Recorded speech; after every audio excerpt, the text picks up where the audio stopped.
সবাই বড় একটা ভুল করে থাকি। কেউ কিছু বলল আর আমরা সঙ্গে সঙ্গে উত্তর দিয়ে দিলাম, না কিছু ভাবলাম আর না কিছু। তার কারণে কখনো কখনো কথা বলার পরও পস্তাতে হয়।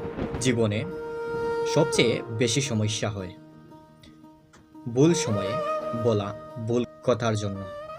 একটা ছোট গল্প শোনো। রাহুল আর অর্ণব। একদিন অফিসে বস হঠাৎ রাহুলকে বললেন, তোর রিপোর্টে অনেক ভুল আছে। রাহুল এক সেকেন্ডও ভাবল না।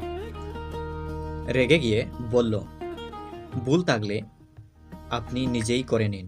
ফলাফল সবার সামনে অপমান, বসে বিশ্বাস হারালো। তারপর সে নিজে আফসোস করলো। ঠিক সেই পরিস্থিতি অর্ণবের সঙ্গে ঘটল।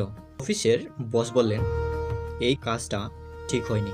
অর্ণব মাত্র 5 সেকেন্ড চুপ রইল। মনে মনে ভাবল, রেগে গেলে আমারই ক্ষতি হবে। তারপর শান্তিভাবে বলল, ঠিক আছে স্যার, কোথায় ভুল আছে দেখিয়ে দিন, আমি ঠিক করে দিচ্ছি। ফলাফল বস রাগ না করে তাকে সাহায্য করলেন। সবার চোখে তার সম্মান আরও বেড়ে গেল। মনে রেখো, কথা মুখ থেকে বের হওয়ার আগে সেটা তোমার নিয়ন্ত্রণে থাকে, কিন্তু মুখ থেকে বেরিয়ে গেলে তুমি সেই কথার নিয়ন্ত্রণে চলে যাও। কারণ দ্রুত উত্তর দেওয়া বুদ্ধিমত্তার প্রমাণ নয়, সঠিক সময়ে সঠিক কথা বলাই বুদ্ধিমান ব্যক্তির কাজ।